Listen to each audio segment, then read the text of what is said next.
My guest today is Duanita Norman. She's an interesting lady, and I'm excited to explore her story, going from being involved in real estate to moving to being a personal trainer.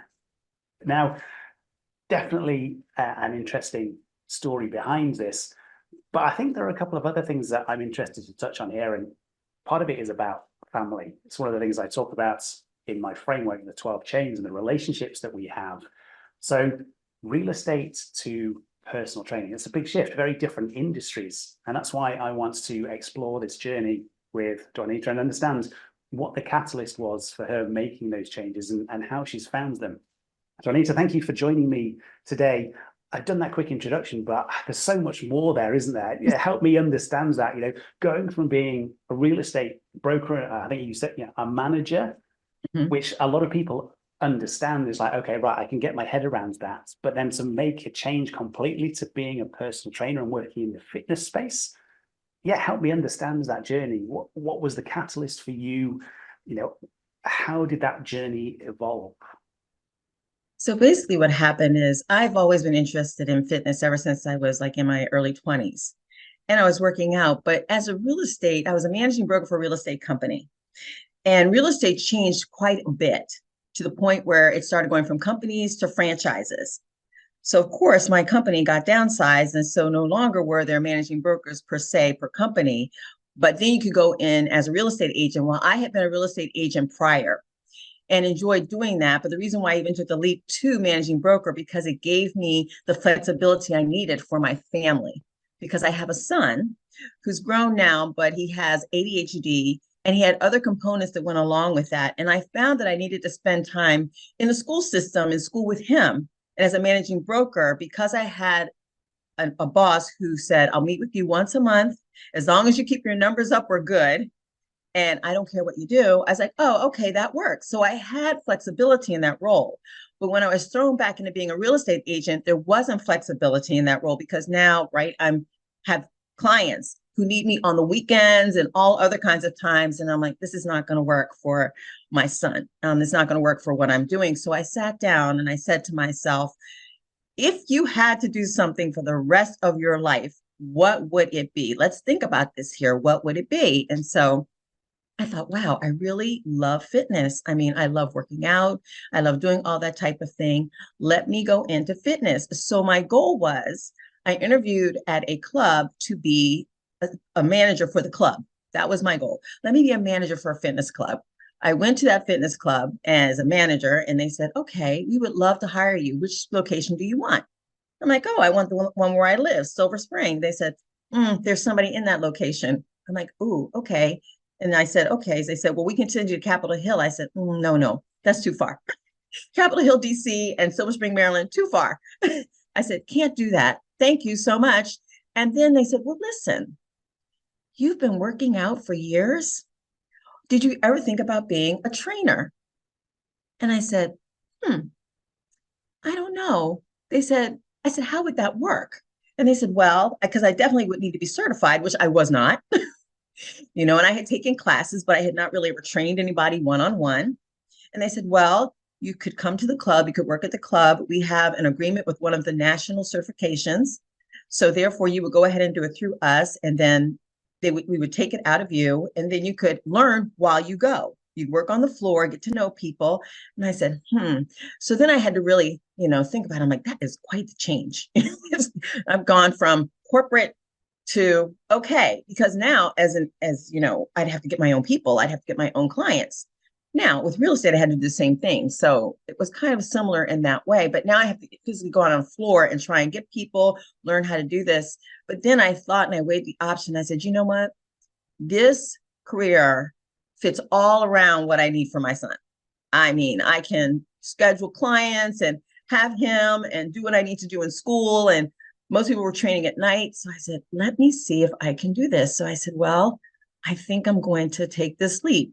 I think I'm going to go ahead and be a personal trainer. Because what I did was I was a personal trainer and I did something else part-time until I could get up to the speed to do personal training full-time. Because that was the other thing, is going into personal training. All of a sudden I'm going from having this salary that's clear cut to this, wait a minute, we're going to have a little bit here, a little bit there. So that's how I got into personal training. And it's the best decision I ever made. It really is. I mean, my life has been so wonderful with personal training. It's exactly what I want to do. It resonates with me so well. And I think about all those years spent in corporate America, right? And it wasn't like I was totally unhappy, but I think you don't realize how fulfilled you can be until you really plunge into something that is so you, it's so a part of you. I mean, you get up every day and it's like you're going to play. It's not like you're going to work.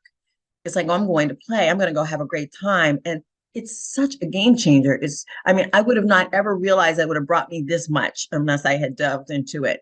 But it has really been a wonderful, wonderful experience. And after years of working for someone else, I decided to go do my own thing and do it, and reach out that way. So it really has been very beneficial. I'm so glad I took that leap. But yeah, it was my son. That was my heart that I had to make the changes for, because I needed to make sure I could give him the best life possible. Interesting thing that you mentioned there of going into that environment. Okay, you went for the manager's role. Then it was like, okay, be a personal trainer. We can get you certified. One of the things that I talk about in my framework is a knowledge chain. Often we think we have all the knowledge that we need, but it's only when we sit down and think about it, they're like, oh, actually my next step, or, if I want to do something, or if I want to learn a new activity or a skill, I'm going to need to gain some new knowledge. So it sounds like you went through that process yourself of, what, I need to be certified. This is how I get the credibility. This is how I understand the processes. This is how I can then support the clients that I want to serve. Right. How long was that process for you in terms of the certification, and how did you manage that around everything else? It was the certification. So they give you a year to get it. And you need that whole year, because if you're somebody who thinks you can go through and get the next 6 months, you can't, because that certification involves things I never dealt with, learning about the muscles and the bones and how everything works. I was like, sheesh, and in the meantime, I was also on the floor working along with other trainers, learning how to train people, why they were doing things the way they were doing, so that I could eventually develop my own style of how I do training and why I do what I do. So it was very interesting. And my son at the time was like 9 or 10. So there were times he would have to come along to the gym and, sit and do his homework there while I was doing this and that and whatever. But it worked itself out. But it was definitely a knowledge. I really had to go back to that whole manager role. That mindset had to get put on the shelf. All that had to get put on the shelf, because now I'm really a student. I'm just trying to take in everything that I possibly can from everybody that I possibly can, watching videos, taking advice from the trainers. And they were so wonderful, because at times they would let me spot people, so I would learn how to do that. So it was a year-long process of training book wise and training on the floor wise too. So it was both. It was pretty intense. Nice, but you've come out the other side now. I'm guessing you are certified. You mentioned you're now working with Yes. clients and building that up. So with that being the situation, you've broken that knowledge chain, as I call it in my framework. Mm-hmm. You've gained that certification. You're now supporting clients. What does that look like now then for you in terms of daily routines, trying to onboard clients, where to find them? Because a lot of the people that I talk to and listening to this, it's like, yes, I want to break free of the corporate world. I want to have that freedom. And so I just want to explore that and understand from your perspective how you are managing that, what your time looks like. I appreciate obviously the family considerations as well, but it's just to help other people understand. It's like, if you do it in the right way and you find something that you're passionate about, there may be ways of saying, okay, well, actually, yeah, maybe it is only 3 hours, 4 hours, 5 hours, 6 hours. It's not, creating something where you have to work 60, 70, 80 hours necessarily. Right. So I just wanted to understand that from your perspective, and how you are, I guess, working your diary so that it supports you in what you want to achieve. Right. Okay. So basically, I would say the first thing that I did was I knew that I couldn't do it on my own, right? So I had to go and learn from other people. And even in one thing that I did learn from real estate is there's this thing called your sphere of influence, right? So your sphere of influence isn't necessarily where your clients come from, but they're the ones who will put the word out there for you. So I had a pretty huge sphere. So even when I started in training, I let everybody know that I'm now a trainer. I'm doing this, I'm doing that. I mean, everybody. And you can't think that, oh, this person will be interested. It doesn't matter, because they may not be, but they know people who may be. So you don't ever discount anybody when it comes to what you do. And I would always say something to people. And the other thing too, for me at that point was, like I said, I had worked out for many years, but also at that point, I needed to even tone me up a little bit more, because you've got to look the part of what you're selling, right? So at that point, I had done a lot of aerobics and everything. Now I had to get into strength training and nutrition, because if I'm going to service everybody well, I want to do it all the way around. So I was getting into the strength training and the nutrition, and that excited me even more, because all the pieces were now coming together. But as I put it out there to my sphere of influence, they put it out to other people. But I also did things like Facebook, Instagram, networking is a big one, networking to get clients. And I guess the other thing too is, whenever you're out, don't hesitate, because people usually, like for me, they'll say, wow, what do you do? I'm like, oh, well, I'm a personal trainer, and I and I do this, and I have my card, so that, they know, and they can go online and take a look. But I'm always promoting, and always, like I said, you have to look the part of what you do too. So, because people, that's what's going to make them invest in you. And as a personal trainer, if I don't look like I'm fit, then why would you want to train with me? But that's how I did it. But I did it incrementally. So I did it slowly. So I really started out with fitness, probably part-time. I was doing a part-time fitness thing, and I was doing part-time real estate a little bit. And then I let the fitness move over, and I started looking for companies that would hire trainers full-time, if I wanted to take that leap, because part-time trainers only have so many hours, but full-time they will. And I was looking for companies too that would give you a base pay. That's the other part of it. That's the other part that I figured there were different companies out there. Some only pay you hourly, some give you a base pay and then hourly. So it was a financial aspect, as well as looking at how to get the clients. But until I got the clients, I had to get the financial aspect down first. And that makes a lot of sense. Yeah, I guess that's the middle ground that we don't often talk about. Is like, people want to make the change, and they make the leap.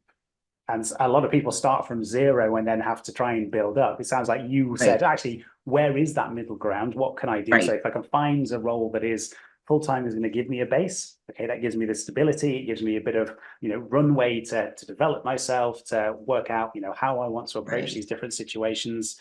So yeah, very, very sensible approach there. We like to hear that. So now that you are in, the physical fitness space, what does that look like for you though, long term?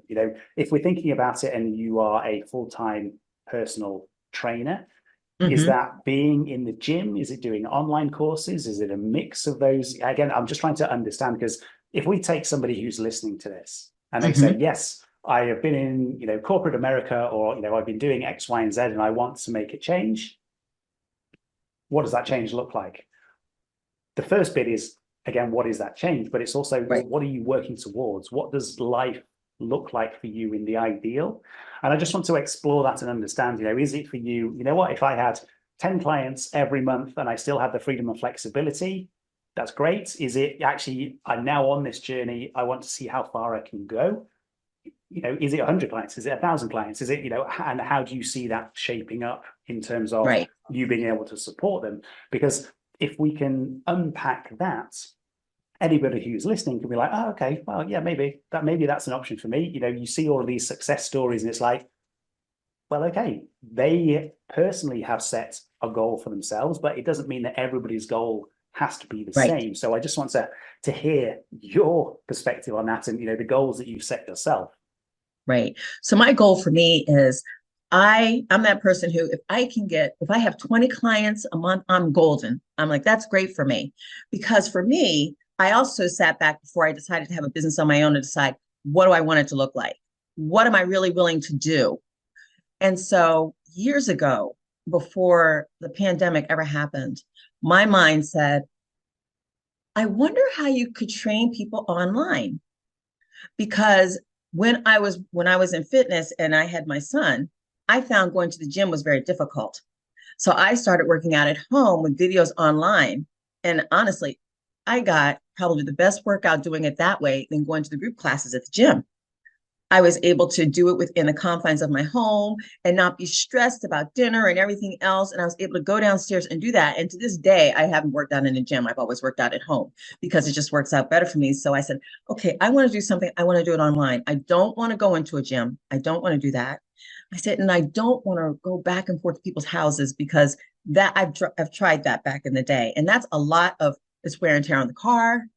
It's just wear and tear depending on where people live. It's kind of all over the place. So I said, no, I don't want to do that. So I created my business. So it's an online platform. So I've trained everybody via Zoom. So it works out for me because of the pandemic, like I said, I waited to see if it was just a fluke with the pandemic and everybody was going to flock back to the gyms, or if people were really going to be accepting of training online. And so I thought, oh, I see people are training online. They're not having a problem. Even when I went back to the studio I was at, some people decided to stay home online. They didn't come back into the studio anymore. So we had to start offering that as an option. I said, okay, so virtual will work. And I know that I can be a great virtual trainer, so I said, I think virtual is what I'm going to do. So I created a website and started looking into some things and put it together, had my first client as a test. And, that went really well, just to make sure all the systems in the website work, because you always want to make sure that people can purchase and all that type of thing before you start putting it out there for people to do. So it was great to have that test client. It worked out really well. So that's when I decided, okay, now we're a go. But that was my thing, was to really do something online. And like I said, and my business is structured in packages too. It's not per session. So that's why I said, if I have 20 people, not 20 sessions, 20 people, 20 people a month is probably about 40 some sessions a week, right? So that works out very, very well. If I do that, that's great. But in the meantime too, I would like to, I see in the future as things build or scale, that I can do some speaking engagements, or I've written a book already. I wrote a book in 2018 on nutrition.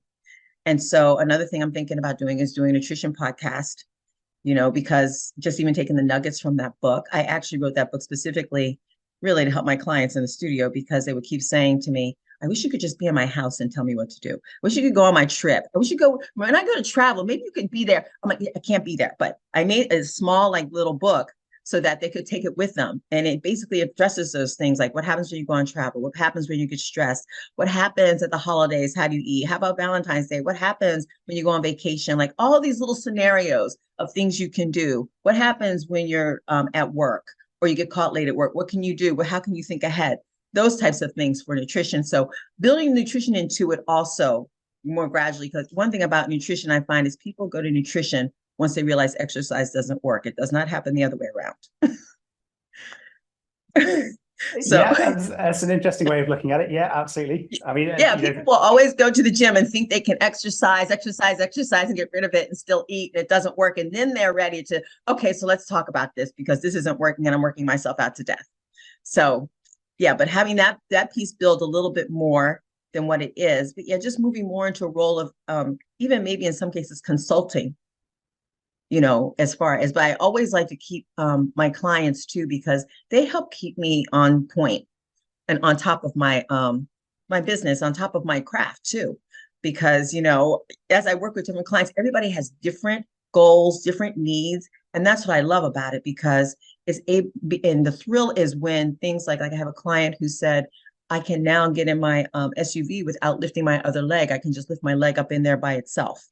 Those types of things are what thrill me, because I love it when people are in their best health and they can live their best life.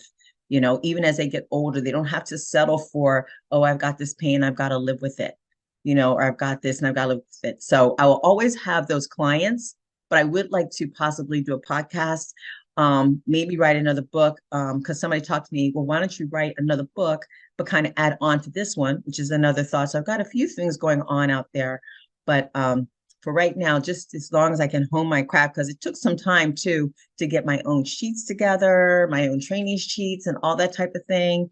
And as I've been doing this now on my own since January 27th.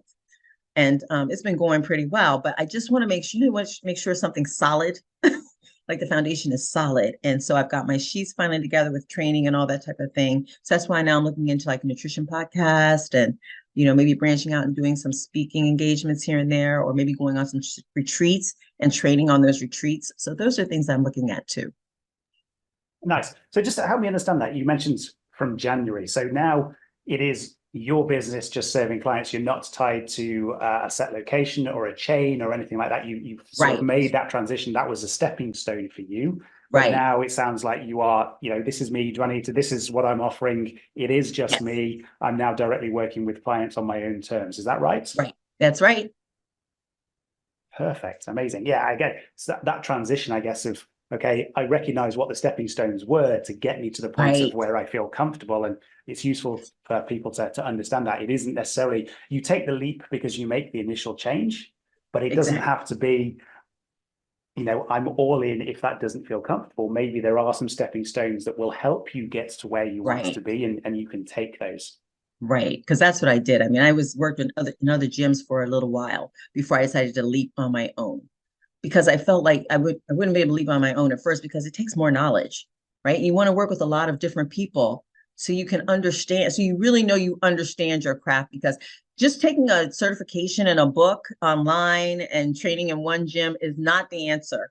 It takes time. It takes time. And I think everybody knows. I think everybody knows deep down inside when they feel they're really ready, like when they've reached that point where, okay, I've got this knowledge, I've got this. It doesn't mean you stop learning, because you're always learning. I'm always taking courses because there's always something new happening in fitness, right? But it's knowing that you have what it takes to get the clients and to service them well, so they keep coming back. And that's the thing, you want repeat clients. Absolutely. Yeah. I mean, it's a key for growing business. That's one of the biggest challenges that I've had, the years that I've been in business was an agency.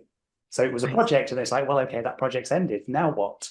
If you can build those repeat clients and that recurring revenue, again, it becomes easier to think about everything else. How do I move into new areas? How do I scale? What are some of the new systems that I put in place to make things easier? Do I create those worksheets, or the book or the podcast, and the things that you've mentioned? All of those thought processes become easier if you've got that stability and consistency. Exactly. So one of the things that I'm interested to touch on, and this is, I guess, a theme that runs through this podcast, because I link it back to my 12 chains framework. That shift from real estate to fitness and personal training, how did that impact your relationships, people's perception, your perception of yourself? Because relationships and perception are two of the chains that I talk about in my model. And, I love these types of conversations, because it's like, yeah, what did you have to go through? You made that decision of saying, fitness, I've decided this is a thing for me. I'm going to go, almost all in on it. But obviously you've got your family, you've mentioned your son. I guess I'm asking for everybody else within your sphere of influence, what their response was. Were there any challenges that you had to overcome around that? And again, that perception of yourself and the identity of, actually, now I'm a personal trainer, and what other people then perceived, or you're thinking of their perception of you, and whether that changed because you were shifting in a new direction. Right. So yes, when I made that decision, it was interesting. So I actually, at the time, to complicate things even more, was in the process of the divorce.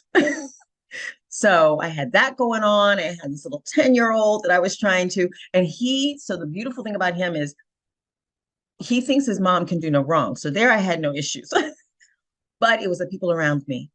Sometimes, wondering if I really could do it, or is that really wise for you to do? I got that question. Is that really a wise thing for you to do? Because of course I became a trainer when I was a little bit older. So what are you going to do when you get older? Like, how are you going to keep that up? And, that doesn't seem wise. And I was like, you know what? I got to do it. It's what I want to do. So I've always been in that mindset that I do what I want to do. People don't really affect me too much about what they want to do. I think because early on in life, even working corporate, I realized you really have to know who you are and what you're capable of, because people will get you all twisted in your head if you let them tell you who you are, because the only person really knows is you. They're looking from the outside in. Only you know what's in, right? Only you truly know your capabilities. They can tell you what they think they are. And then with some people too, as long as I was working out, it was fine. But then when I became a trainer, some of the attitudes, without saying it, were like kind of like, who does she think she is that she can be a trainer? Type of thing. And so I thought, really? But there was some static there. There was some pushback there. But like I said, my whole thing was my son, right? I need to take care of him. And that was the best way, based on everything I was going through at the time, that showed that this is what I can do. I can make sure that I can be at school for him if I need to be at school. I can make sure I can be at the special things I need to be at. This is something that's going to allow me to do that. And that was the most important thing to me. And believe it or not, over time, as I was a trainer, and people began to see, how serious I was, because maybe that's it too, because sometimes, people get into things and people think, oh, are you really serious about that?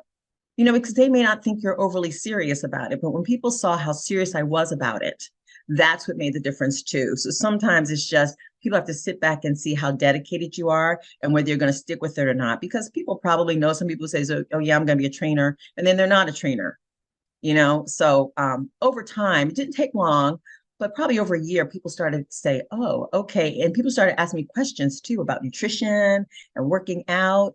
So yeah, it took some time, but I did get my fair share of static in the beginning about doing that, about jumping from something that was somewhat solid. But to me, it wasn't solid because now it's kind of out of a job because they were downsizing real estate.